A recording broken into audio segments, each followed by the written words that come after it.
I've decided to start a new life without you." The words hung in the air of the upscale restaurant where we'd gathered to celebrate my daughter's college graduation. Gregory, my husband of 28 years, stood with his champagne glass still raised, his announcement displacing the toast he was supposed to be making to Amelia's achievements. The clinking of silverware ceased. Conversations halted mid-sentence. 50 pairs of eyes darted between Gregory and me, waiting for my reaction, for the tears, the shouting, the dramatic exit everyone expected. Instead, I smiled. "Congratulations on your honesty.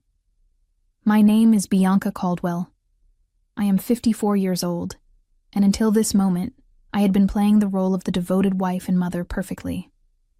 I put my own career aspirations on hold to support Gregory through 3 business ventures, 2 career changes, and countless finding himself phases. I raised our brilliant daughter Amelia, who sat beside me now, her graduation cap still perched on her head, her expression frozen in horror. From the corner of my eye, I could see Cassandra Wells, Gregory's much younger girlfriend, shifting uncomfortably at the back table where she sat with people I had considered friends for decades. The same friends who apparently knew about the affair but never thought to tell me. The same Cassandra who had attended our Christmas parties, who had once called me for advice about her career. With practiced calm, I reached into my handbag and pulled out a sealed cream-colored envelope. I placed it gently beside Gregory's plate. "What's this?" he asked, his triumphant expression faltering. "Something for you to read later," I replied, keeping my voice steady. I turned to Amelia, whose face had gone pale. I kissed her cheek. "I am so proud of you, sweetheart. This day is still about your accomplishment." Then I stood, smoothed my dress, and addressed our stunned guests. "Please enjoy your meal. I wish you all a lovely afternoon." With that, I walked out of the restaurant, my head held high, feeling 50 pairs of eyes following me. The heavy door swung shut behind me, cutting off the beginning of anxious murmurs. Outside, the Augusta summer heat hit me like a wall, but I welcomed it. For the first time in years, I could breathe freely. Behind me, I heard the restaurant door open and slam shut, followed by Gregory's voice, no longer confident, but high-pitched and frantic. "Bianca, what the hell is this? What have you done?" I kept walking, allowing myself a small smile. The envelope I'd handed him contained the beginning of my revenge, one I'd been meticulously planning for months. I had always been the practical one in our marriage. While Gregory dreamed big and took risks, I maintained the stability our family needed. I was the one who saved for Amelia's education, when Gregory invested unwisely in his friend's restaurant venture. I was the one who worked extra hours as a finance manager at Truvanta Corp. when his midlife crisis led him to quit his stable position to follow his passion, selling handcrafted furniture. A passion that lasted approximately 6 months before he grew bored. My own dreams, opening a financial consultancy for women, were perpetually on hold. After Amelia graduates, I told myself.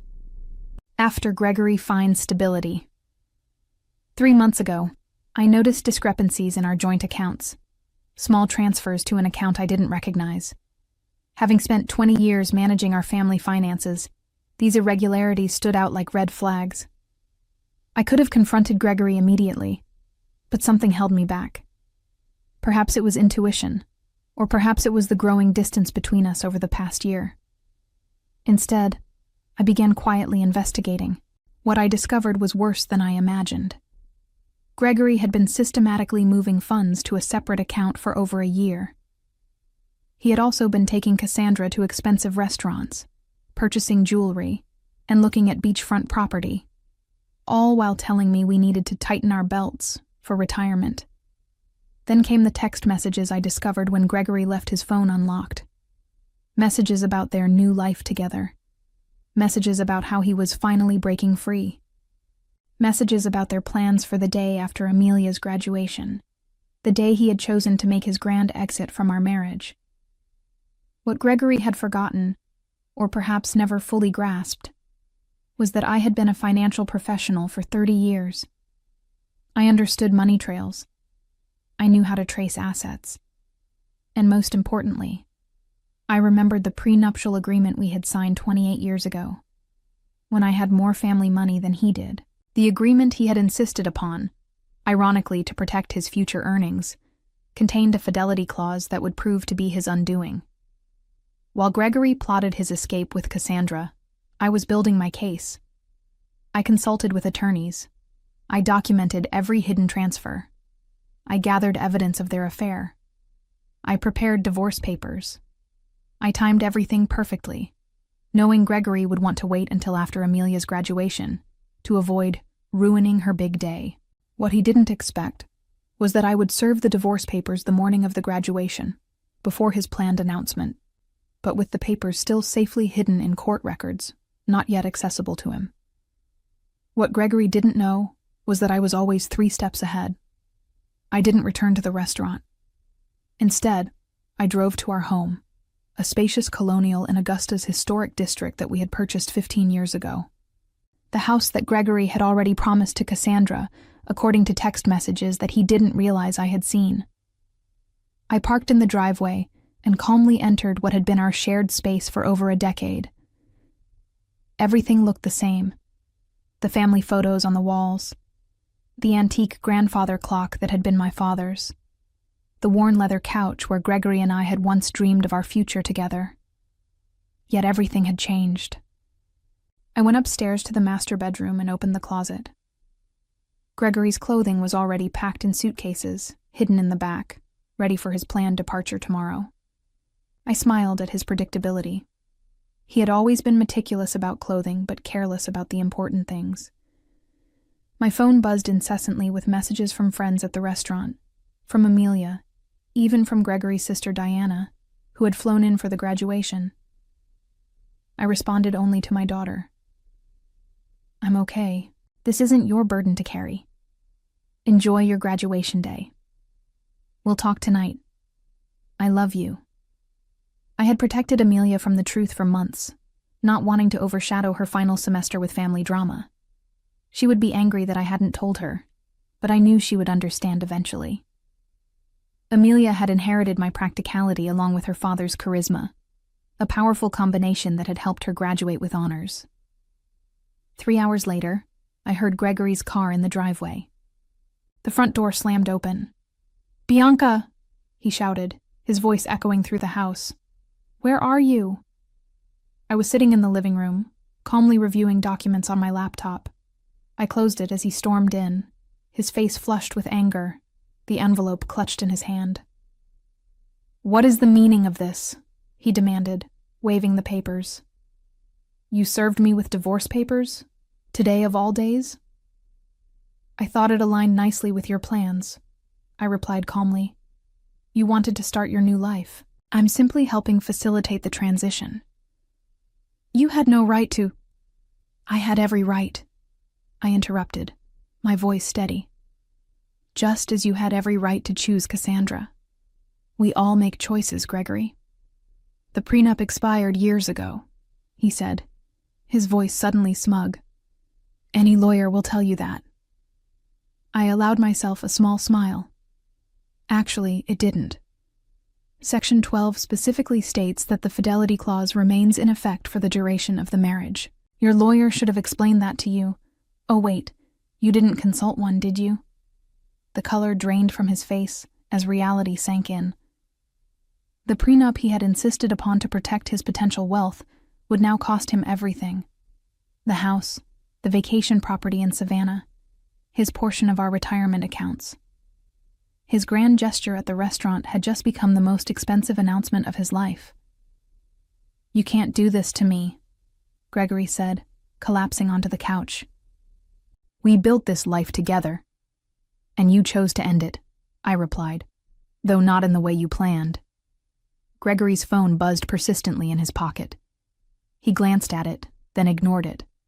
Cassandra, no doubt, wondering where he was and why he wasn't following their carefully orchestrated plan. "You've always been calculating, Bianca, but this is cold," he said, trying a different approach. What about our history? 28 years together means nothing? I studied him. This man I had loved for nearly 3 decades.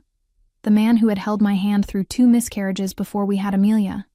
The man who had once surprised me with a weekend trip to Charleston for our 10th anniversary. When had he changed? Or had he always been this person, and I had been too devoted to notice?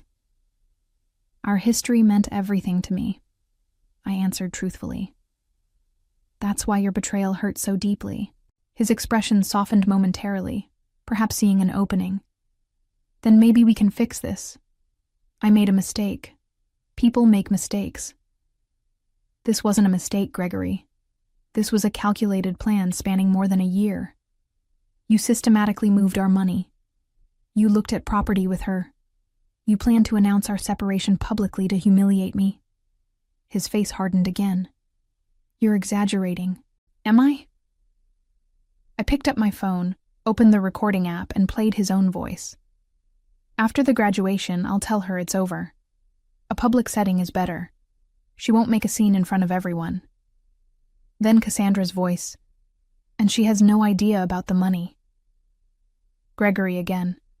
None. Bianca trusts me completely. That's her weakness. The blood drained from his face.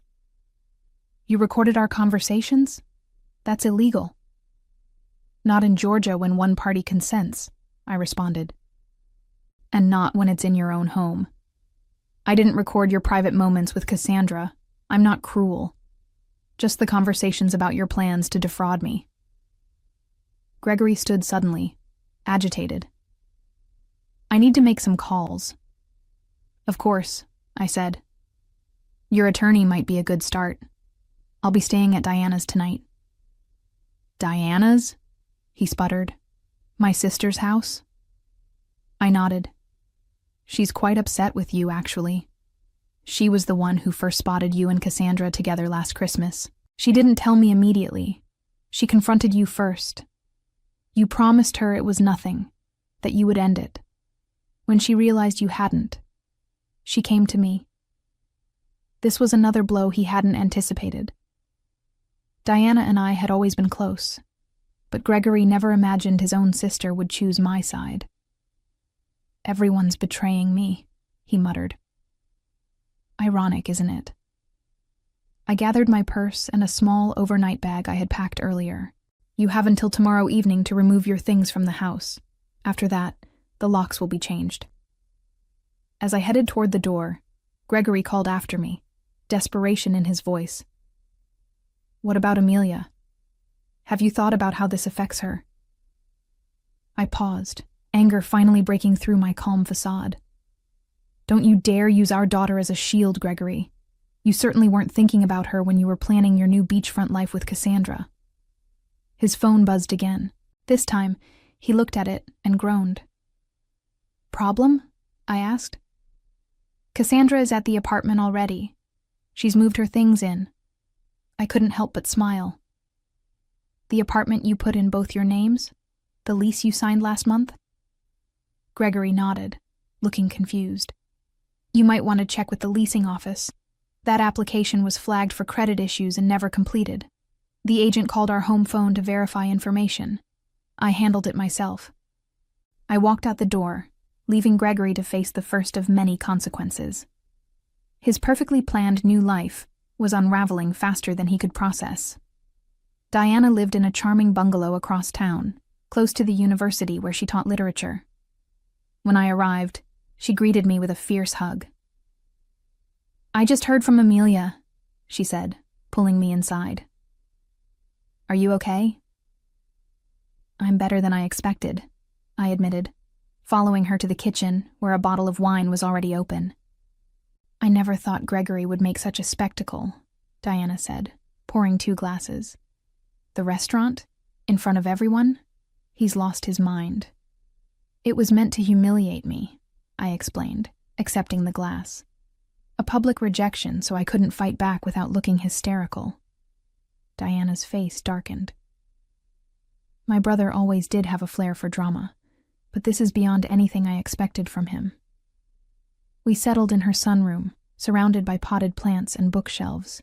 Diana had never married, preferring her independence and academic pursuits. Over the years, I had sometimes envied her freedom. "What did you put in that envelope that made him so upset?" she asked. I explained the contents, the divorce filing, the evidence of his financial deception, and most importantly, the prenuptial agreement that would leave him with far less than he had planned. "The prenup," Diana mused. "I remember when he insisted on it. Father had just given him that money for his first business, and he was so worried about protecting it." She laughed bitterly. "The irony is delicious." My phone rang. Amelia. I took a deep breath before answering. "Mom," she said immediately, her voice strained. "I'm coming over to Aunt Diana's." "Honey, you don't have to—" "I'm already on my way," she interrupted. "Dad is telling everyone you've lost your mind, that you've been planning this for months. He's saying horrible things." Of course he was. Gregory always rewrote narratives to cast himself as the victim. "Let him talk," I said. "The truth will become clear soon enough." 20 minutes later, Amelia arrived, still in her graduation dress, but with her makeup smudged from crying. She fell into my arms like she used to as a child after a nightmare. "Why didn't you tell me?" she asked, her voice muffled against my shoulder. "I didn't want to ruin your final semester," I explained. "You worked so hard for this day." She pulled back, wiping her eyes. "Well, Dad took care of ruining it anyway." We moved to Diana's living room, where Amelia finally got the full story: how I had discovered the affair, the financial deceptions, and the plans Gregory and Cassandra had made. "I knew something was off with Dad," Amelia admitted. "He's been different, distracted, always on his phone. But I never imagined—" "None of us want to see these things in people we love," Diana said gently. My phone buzzed with a text message from Philip Anderson, my attorney. The emergency filing had been approved. The accounts I had identified were frozen, pending the divorce proceedings. Gregory now had limited access to funds, enough for living expenses, but not enough to follow through on the property purchases he had planned with Cassandra. I showed the message to Diana and Amelia. "Good," Amelia said firmly. "He deserves it." My daughter's loyalty warmed me, but I wasn't naive. "He's still your father," I reminded her. "Your relationship with him is separate from what's happening between us." Amelia shook her head. "Maybe someday, but right now I can't even look at him. He hugged me this morning and told me how proud he was, all while planning to blow up our family hours later." The doorbell rang, interrupting our conversation. Diana went to answer it, returning moments later with a troubled expression. "It's Gregory," she said. "And he's not alone."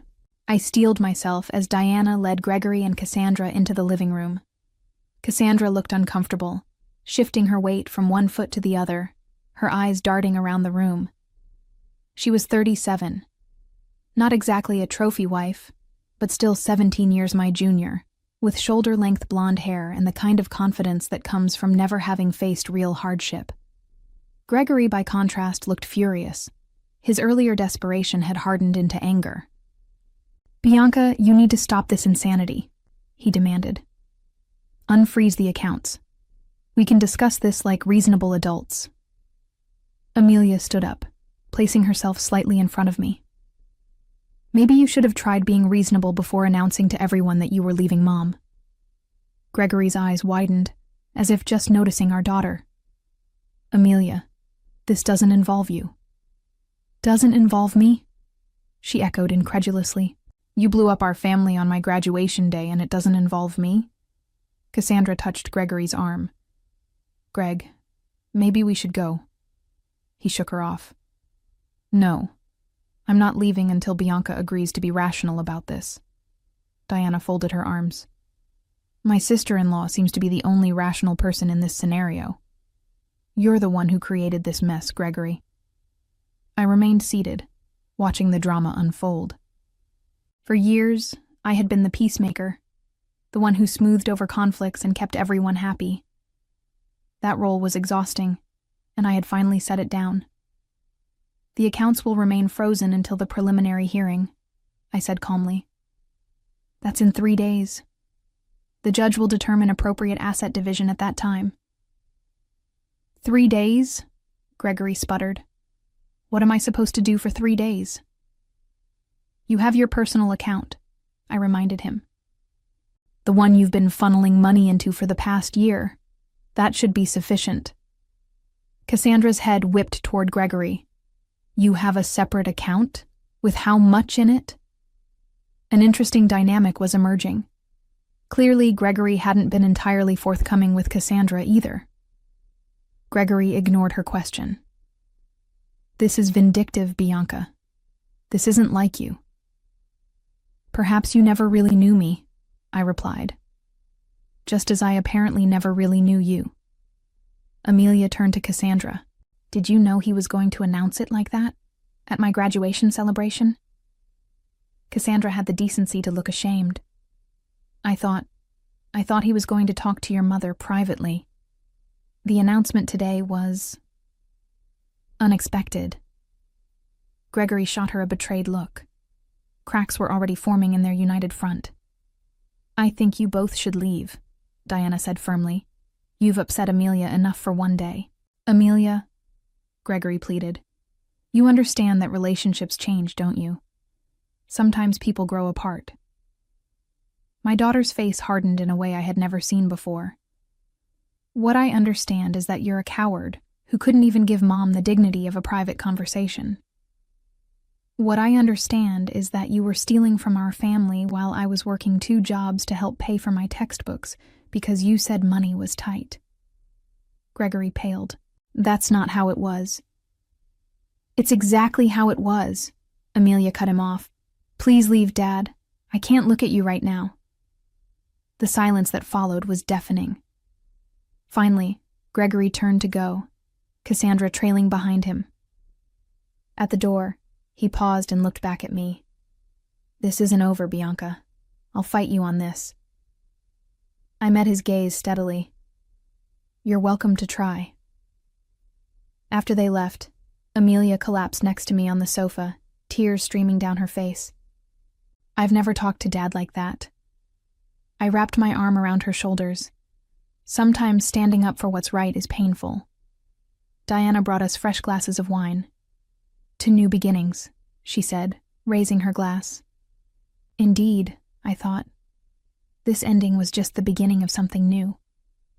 The preliminary hearing took place in a small courtroom on a rainy Tuesday morning. I arrived with my attorney, Philip, while Gregory came with a lawyer he had hastily retained, a young associate from a firm that specialized in corporate law, not family matters. Gregory's poor choice of representation was yet another consequence of his rushed planning. The judge, an older woman with sharp eyes and no patience for dramatics, reviewed the prenuptial agreement carefully. "This document appears to be in order," she said, looking over her reading glasses at Gregory's attorney. "Do you contest its validity?" The young lawyer cleared his throat.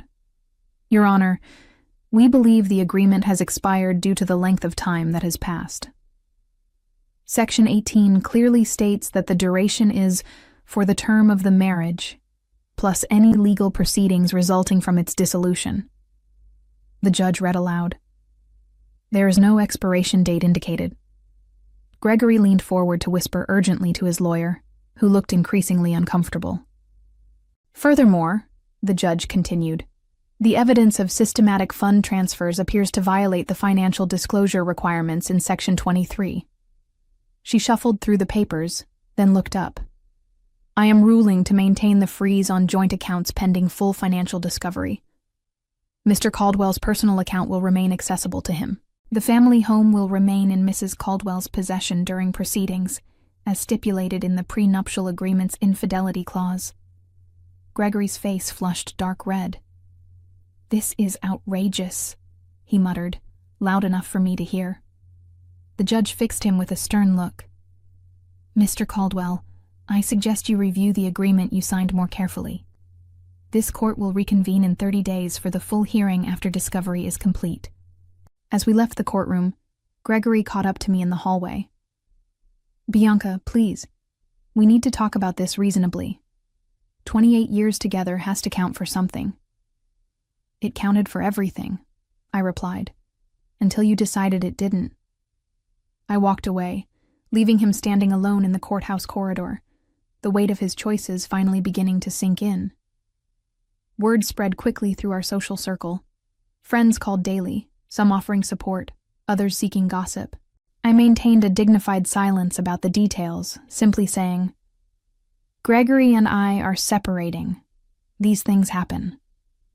Meanwhile, Gregory's carefully constructed facade was crumbling. The image he had cultivated, successful businessman, devoted family man, was tarnished beyond repair. The financial freeze meant he couldn't follow through on promises made to Cassandra. The beachfront property they had been planning to purchase fell through. The luxury car he had put a deposit on had to be canceled. 2 weeks after the hearing, Diana called me, her voice tinged with amusement. "Have you heard the latest? Cassandra moved out." "Already?" I wasn't entirely surprised, but the speed was impressive. Apparently, she discovered that Gregory's business isn't doing as well as he claimed.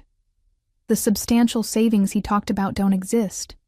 She told her friend Jennifer that she didn't sign up to date a man with financial problems. I couldn't help but laugh. He always was good at creating illusions.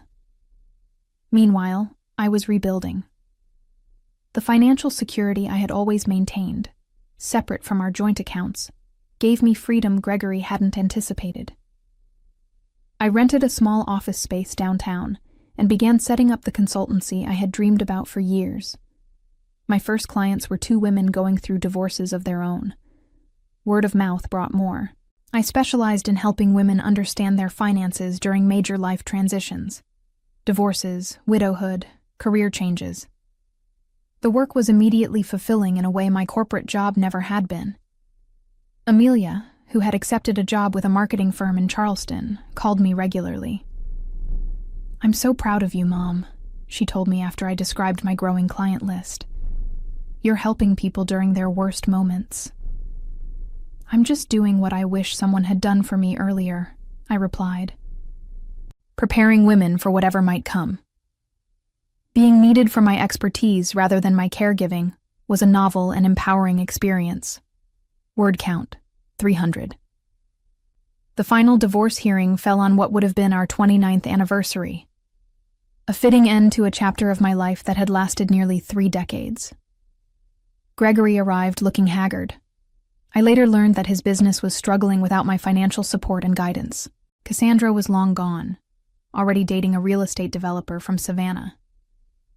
Most of our mutual friends had distanced themselves from him after learning the full story of his deception.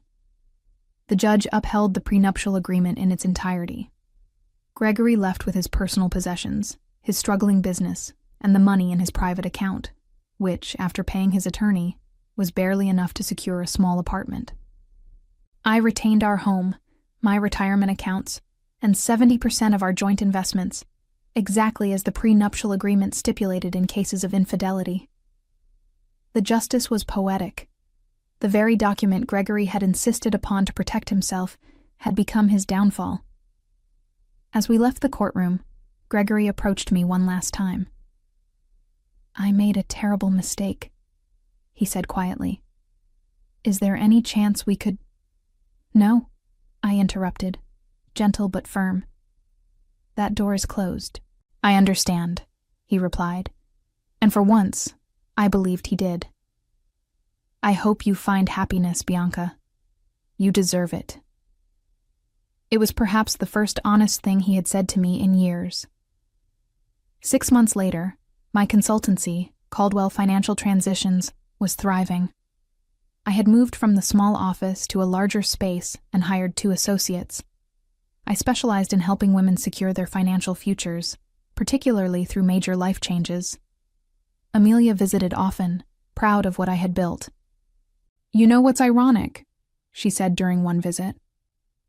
"If Dad had just been honest from the beginning, he might have kept half of everything."